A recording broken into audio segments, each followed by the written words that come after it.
Finally ನನ್ನ MBA complete ಆಯಿತು. Exam attend ಮಾಡೋಕ್ಕೋಸ್ಕರ ಕಂಪ್ನಿಯಿಂದ 15 ಡೇಸ್ ಲೀವ್ ತೊಗೊಂಡು ಬಂದಿದ್ದೆ. ಸ್ಟಾರ್ಟಿಂಗ್ ಡೇಸ್ ವೀಡಿಯೋಸ್ ಮಾಡಲಿಲ್ಲ ಬಿಕಾಸ್ ನಾವು ಏನು ಪ್ರಿಪೇರೇ ಆಗಿರಲಿಲ್ಲ. ಏನು ಈ 4th ಸೆಮ್ ಏನಿತ್ತು ಎಲ್ಲ ಫುಲ್ಲು ಬರೀ ವರ್ಕು ಥೆರಪಿ ಮ್ಯಾನೇಜರ್ ಆಗಬೇಕು, ಗೋಲ್ಸ್ ಕಂಪ್ಲೀಟ್ ಆಗಬೇಕು, ಅದರಲ್ಲೇ ಮುಳುಗೋಯ್ತು.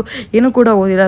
ಲಾಸ್ಟಲ್ಲಂತೂ ಬೇಗ ಎಲ್ಲನೂ ಓದ್ಕೊಂಡು ಎಕ್ಸಾಮ್ ಬರ್ದಿದ್ದೆ ಆಯಿತು. 3 ಡೇಸ್ ಏನೆಲ್ಲ ವೀಡಿಯೋಸ್ ಮಾಡೋಕ್ಕಾಯಿತು ಆ ವೀಡಿಯೋಸ್ನ ಆ್ಯಡ್ ಮಾಡಿ ನಾನು ನಿಮಗೆ ಇಲ್ಲಿ ಎಲ್ಲ ಸೇರಿ ಒಂದು 1 ಮಿನಿಟ್ ವ್ಲಾಗ್ನ ಮಾಡ್ತಾ ನಿಮಗೆ ಶೇರ್ ಮಾಡ್ಕೊತಾ ಇದ್ದೀನಿ.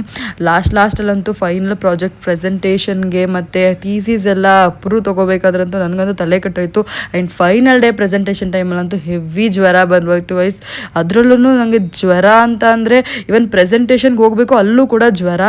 ಆ ನಡುವೆ ಹೇಗೆ ನಾನು ನಿಭಾಯಿಸ್ದೆ ಅವೆಲ್ಲ ಗೊತ್ತಿಲ್ಲ. ಅದು ಜ್ವರ ಒಂದು ಬರಲಿಲ್ಲ ಅಂದರೆ ಇನ್ನೂ ಚೆನ್ನಾಗಾಗ್ತಿತ್ತು.